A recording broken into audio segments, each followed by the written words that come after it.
몇 년 전에 워싱턴에 가면 워싱턴 DC에 랑팡역이라는 지하철역이 있습니다. 그 입구에 어느 청년이 또박또박 출근 시간에 나오더니 이 청년이 오래된 바이올린을 켜기 시작했습니다. 그런데 분주하게 아침에 출근하는 사람들이 어느 한 사람도 이것을 유심히 보는 사람이 없었습니다. 너무나 아름다운 선율에 43분 동안 계속 그 악기를 연주했습니다. 정말 경이로운 노래였습니다. 근데 이것은 사실 약속된, 기획된 의도로 되어진 사건이었고, 사진을, 비디오를 계속 찍었습니다. 아마 여러분 인터넷 들어가 보면 그것을 볼 수 있을 겁니다. 거기 나온 청년은 훈남으로 불려졌던, 아마 바이올린을 하는 사람이면 누구나 아는 조시아 벨이라는 사람입니다. 아십니까? 지금은 나이가 한 40대죠. 대단한 사람이요. 아주 천재적인, 아마 21세기의 가장 위대한 바이올리니스트 가운데 한 사람입니다.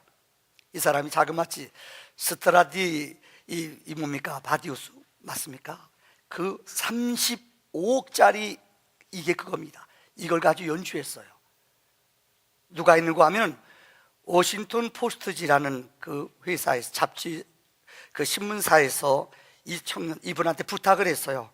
한번 우리가 기획으로 할 테니까는 한번 43분 동안 연주 좀 해주십시오. 근데 이틀 전에 보스턴에서 이 조슈아 벨이 연주할 때에 입장료가 제일 싼에서 제일 입장 끝에 앉는 석이 150불이에요. 비싼 곳은 몇십만 원이나 되는 엄청난 연주예요. 근데 거기서 했던 곡을 그대로 이 조슈아 벨이 연주했어요.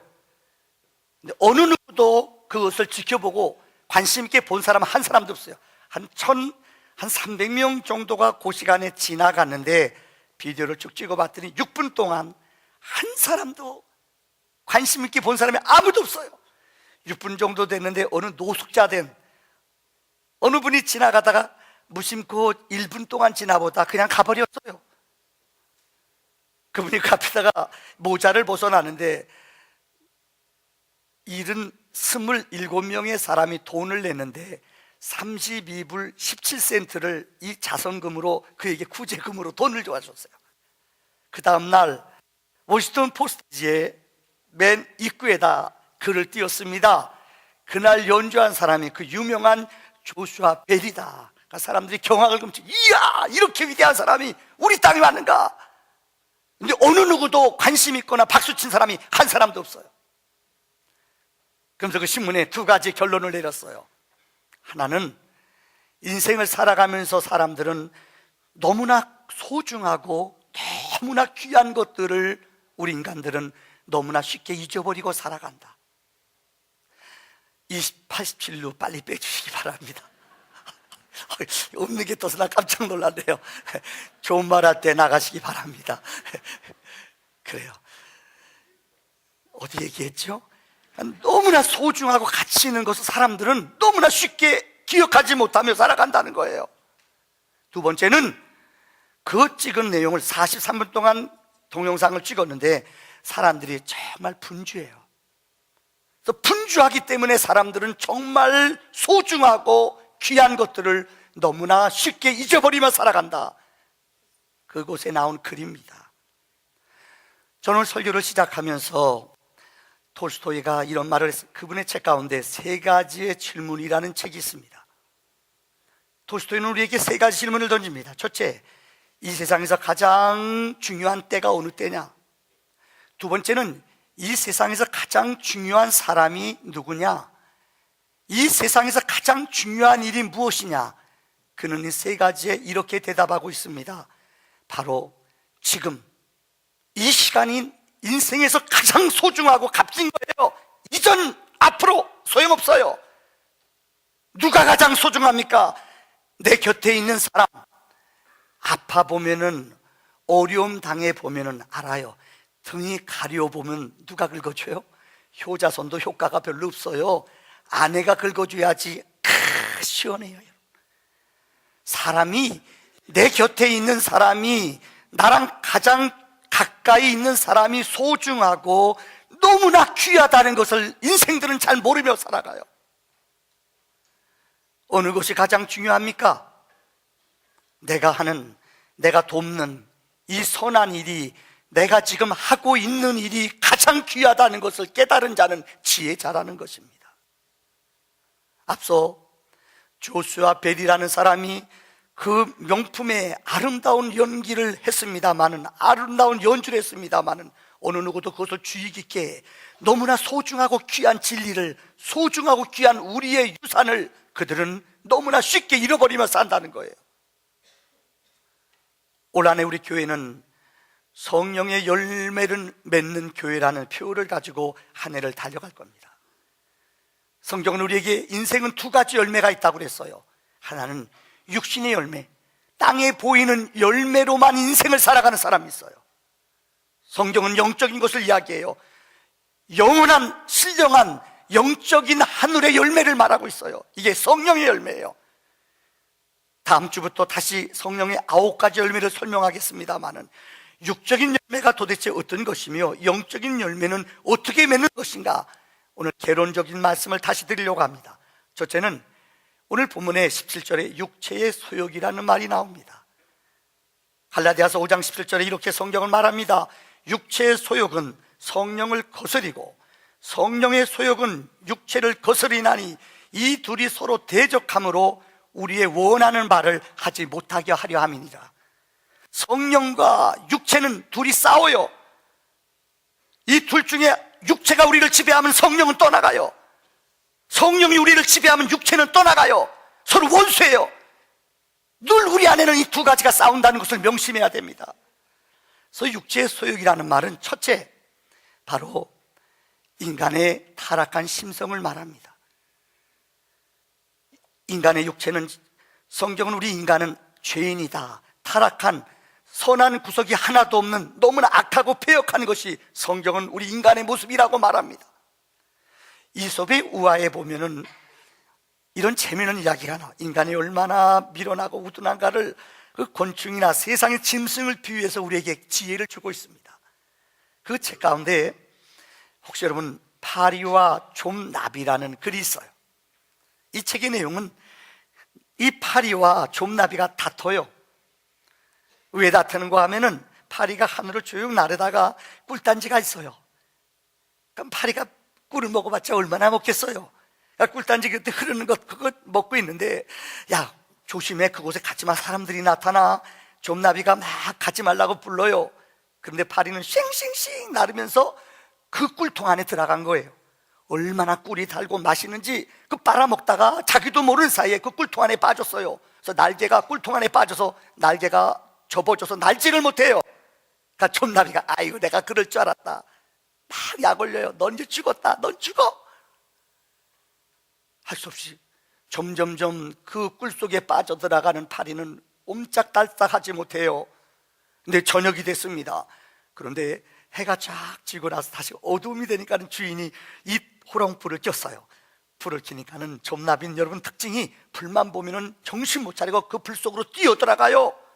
그거 가면 안 돼요. 근데 불 속에 나비가 뛰어들어갔다 그냥 타서 죽어버리고 말았어요. 그러니까는 파리가 그랬대요. 쌤통이다, 이 바보야, 내가 언젠가 너 죽을 줄 알았어, 그랬다는 거예요. 자기도 지금 죽어가요. 자기도 지금 빠져나오지 못해요. 이게 인간들의 모습이에요.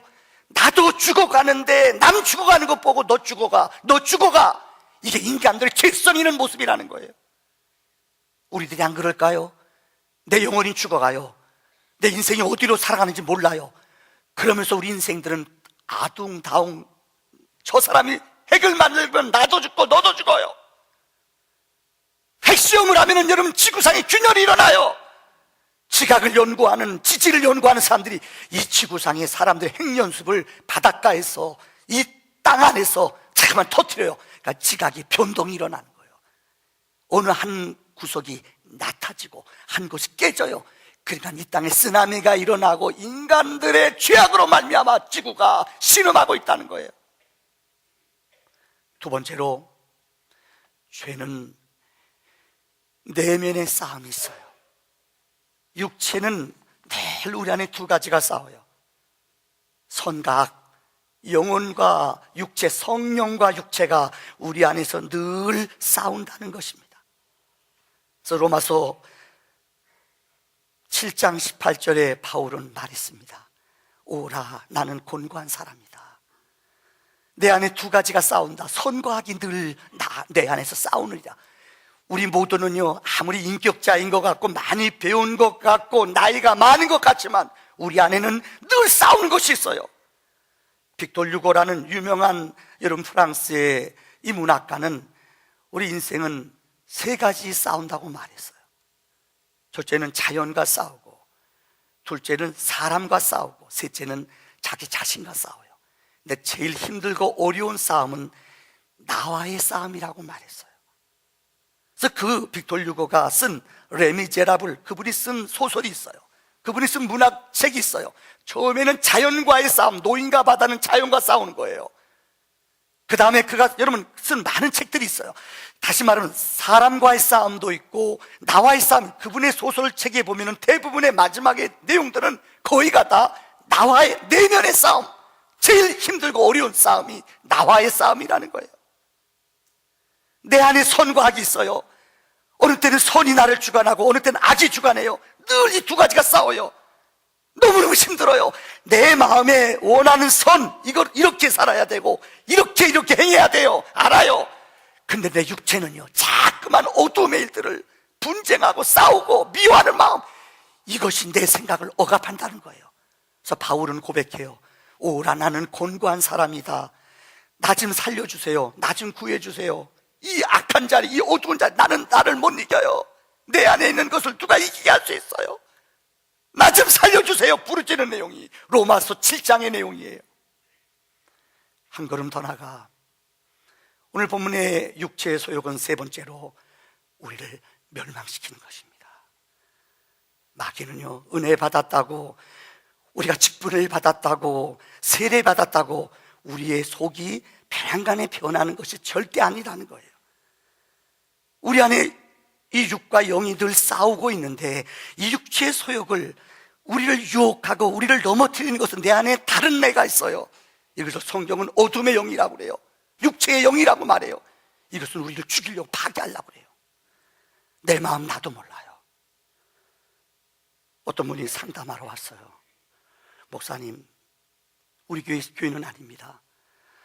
내가 교회 신앙생활 오래 했어요. 모태 신앙이에요.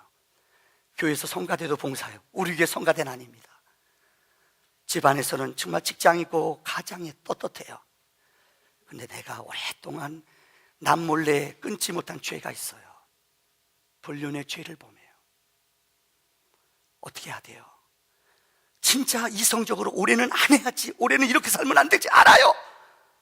근데 나도 모르게 자꾸만, 나도 모르게 저녁만 되면, 이 고요한 시간이 되면은 내 몸이 끌려간다는 거예요. 어떻게 하면 좋아요?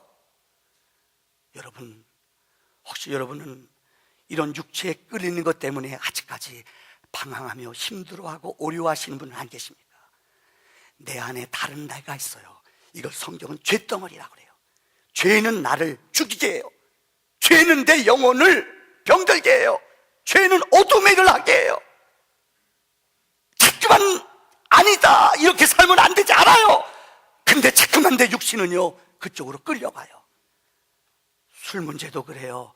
내가 올해 끊어야지. 어느 집사님이 저한테 문자가 와서, 목사님, 내가 올해는 술 끊겠습니다. 아, 할렐루야, 기도해 줬어요. 이번 주 왔더니 술 냄새가 너무 나요. 어저께 딱 하루 먹었대요. 하루 먹으면 먹은 거예요. 낮에 약속했거든요. 올해는 끊겠다고 약속했어요. 난 진짜 끊을 줄 알았어요. 그러면 넘어져요. 낭망하지 마세요. 이게 육신이에요. 마귀는 계속 우리를 공격해요.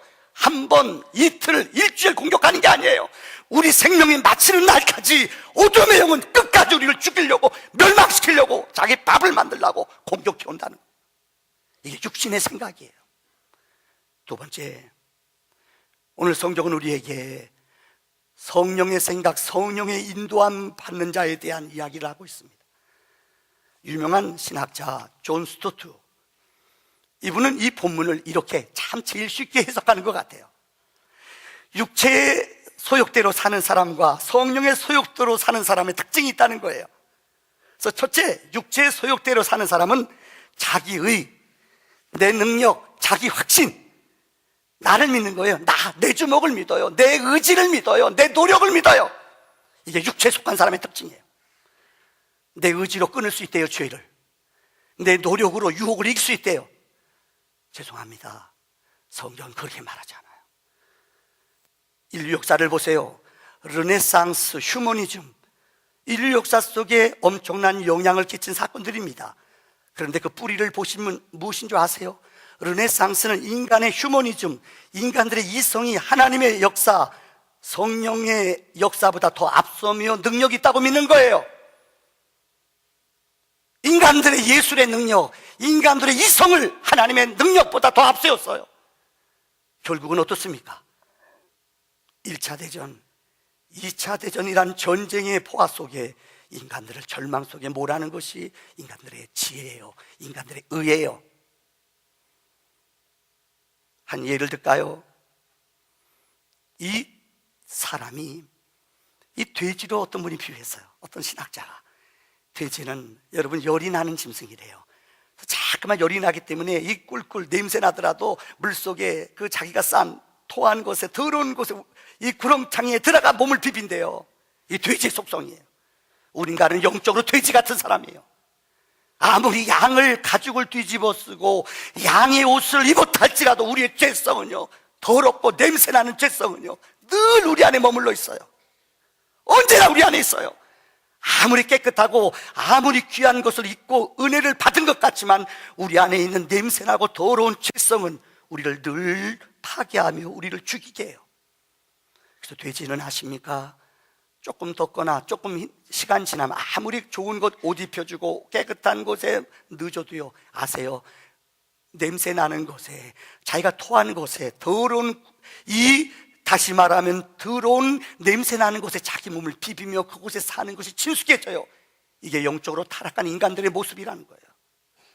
어느 누가 나를 믿을 수가 있어요? 몇 년 전에 우리나라 프로야구에 아마 신기원을 이뤘던 한국 시리즈에서도 이 홈런을 쳐서 한국 시리즈 제패를 한 팀 4번 타자예요. 제가 이름은 되지 않겠습니다. 이분이 정말로 골든 글러브상 이거 3번 수상했어요. 보니까는 대단해요. 고등학교 때부터 유명한 선수였어요. 이 프로팀에 가서도 날렸어요. 근데 이 부상을 입었어요.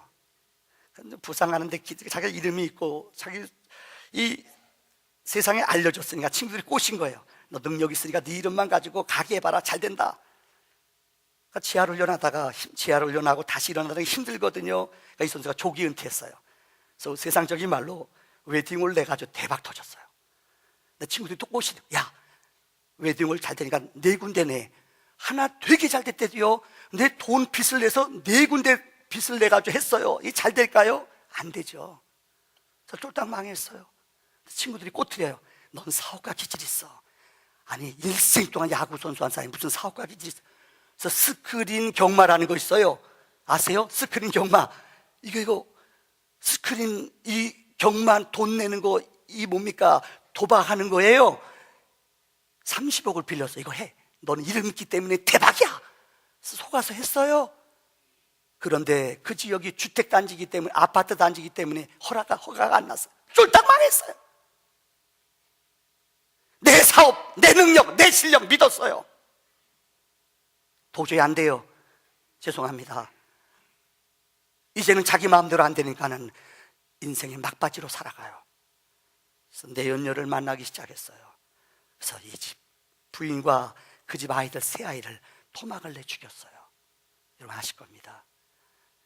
이게 CCTV에 걸렸어요. 이 사람이 확실한 증인인 것, 이 사람이 확실한 범인인 것이 나타났어요. 이 사람이 행방불명, 나타나지가 않아요. 얼마 후에 한강에서 자살해서 나타났어요. 왜 이 아침 시간에 참 안 좋은 얘기를 드리느냐? 이분이 장로님 아들이에요. 여러분, 아무리 명성이 있고 아무리 이름이 있고 세상에 알려진 사람이라 할지라도 우리 인간은요, 쇳덩어리예요. 교만하거나 내 의를 믿고 내 힘을 믿으면 인간들은 우리의 가는 길은 거의가 똑같아요. 존 스토트는 두 번째 이런 인간들을, 영에 속한 사람을 이렇게 말합니다. 자기 혐오, 자기 절망. 다시 말하면 은혜를 받으려면은 내가 얼마나 연약하고 내가 얼마나 냄새나고 내가 얼마나 부족한 사람인지 알아야 돼요. 이걸 알지 못하고는 하나님 앞에 나올 수가 없어요. 우리의 생각이, 우리 의지가, 우리의 결단이요, 너무너무 약해요. 두 손 두 발 다 들어야 돼요. 왜 그렇게 잘 넘어지는지, 왜 그렇게 잘 삐지는지, 왜 그렇게 내 중심적으로 살아가는지, 이게 우리들의 모습이에요. 이것을 깨닫지 않고는 우리는 하나님 앞에 나올 수가 없다는 것입니다. 자기 절망, 자기 포기. 정말 하나님, 너무너무 나는 부족하고 연약합니다. 제 군목으로 오랫동안 있다 전역하려니까는 내 잘 아는 은사님이 저를 불러요. 근데 저한테 들려줘요. 홍 목사, 내가 다른 거 줄 것은 없네. 나는 선물 줄 줄 알았더니 선물은 안 주고요, 내가 홍 목사한테 들려주는 교훈이네. 절대 가면 자네를 믿지 말게, 여교인들과 함께 차도 타지 말게, 악수도 하지 말게. 이거 어려워요. 왜요? 나를 내가 못 믿기 때문이야. 난 그 말이 진짜 무슨 말인지 잘 몰랐어요. 요즘 이제 전역하고 민간목회 3년 하면서 내가 깨달은 거예요. 여러분이 나빠서가 아니라 나를 내가 믿을 수가 없어요. 왜? 우리는 너무너무 죄성이, 너무너무 우리는 약해요. 순간순간 성령의 도움이 없이는, 하나님의 도움과 위로가 없이는 유혹을, 죄를 이겨낼 장사가 없다는 거예요. 이 우리들의 인간들, 죄악된 우리 인간들의 모습이에요. 복음 안에, 성령의 은혜 안에 내 혐오, 내가 이렇게 냄새나는 사람이구나, 내가 이렇게 부족하고 내가 악하구나, 이것을 깨달을 때에 복음이, 은혜가, 주의 능력이 필요한 줄 믿습니다. 여러분, 영국의 가장 위대한 설교가인 찰스 스펄전 목사님이란 분이 있습니다. 이 목사님 대단해요. 미국에 가서도 집회하고, 하여튼 그 당시에 몇만 명이 이분 교회에 모였어요. 상상할 수 없는 영역 설교의 대가예요. 이분의 책에 보면은 이 본문을 이렇게 해석하고 있어요.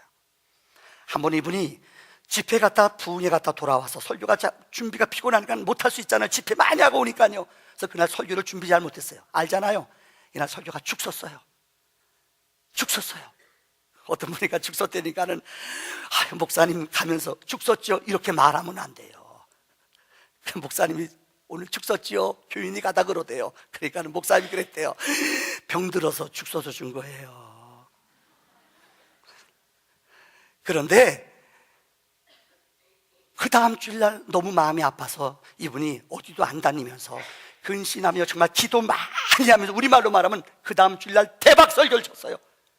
너무너무 은혜 있는 설교를 했어요. 그래서 목사님 스태프들하고 그 교육자들한테 한번 알아봤대요. 대박친 설교한 날 몇 명이 교인들이 회심했나, 그 다음에 설교를 죽순 날 몇 명이 회심했나 알아봤더니 놀라운 결과가 나왔대요. 대박친 날은 한 명도 회심한 사람이 없더래요.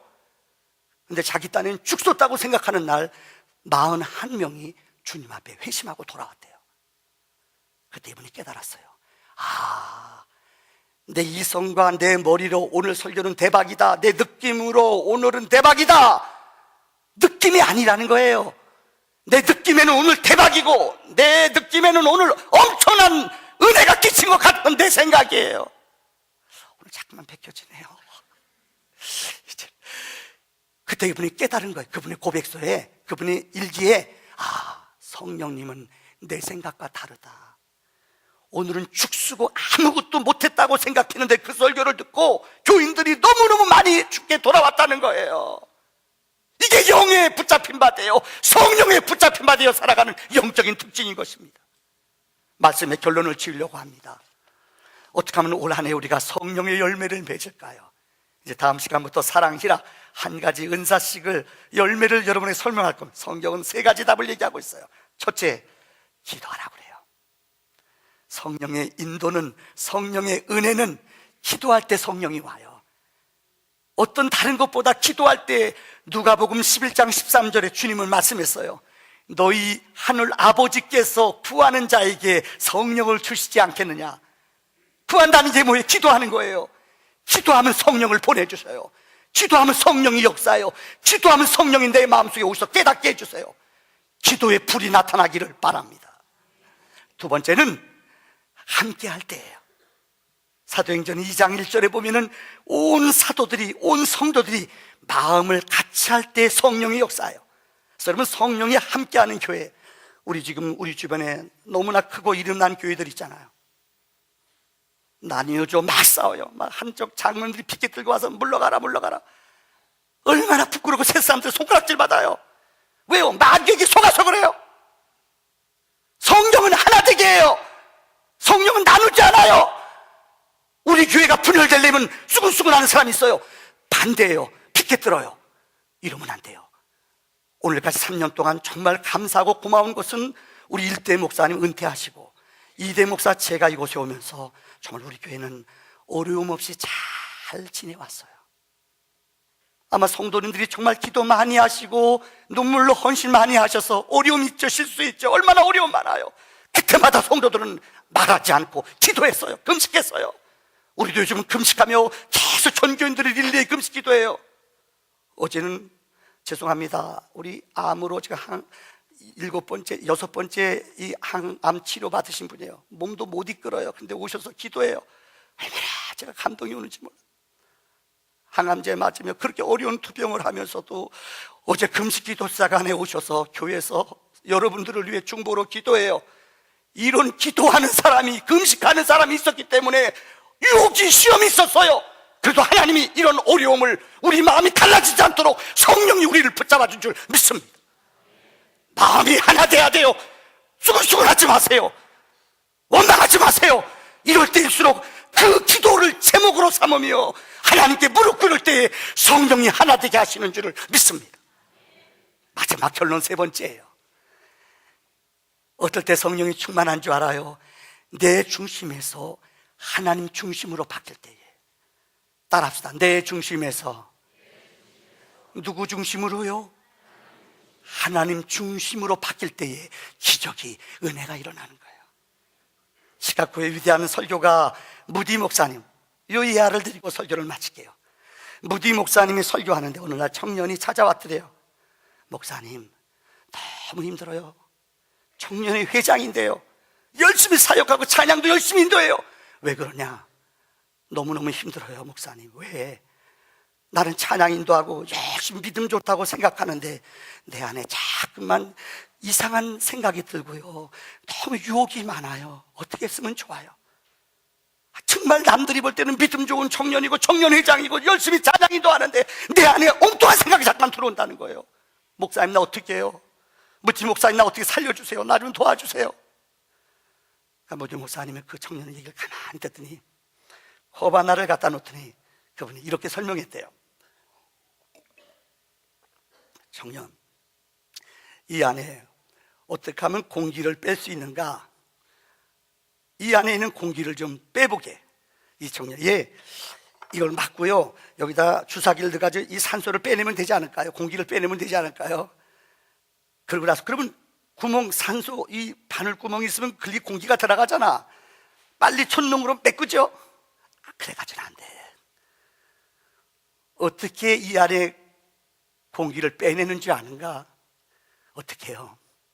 여기다 물을 가득 부어요. 이 안에 물을 가득 부으면 공기는 빠져나가네. 우리 인생도 마찬가지네. 죄 때문에 나는 죄인이야, 나는 약해, 나는 또 넘어져, 나는 이런 악한 습관과 이런 너무너무 넘어진 정과가 있어. 이것 때문에 고민하면 안 된다는 거예요. 우리는 다 넘어진 사람이에요. 나타나지 않아서 그렇지, 들키지 않아서 그렇지요. 다 우리는 죄인이에요.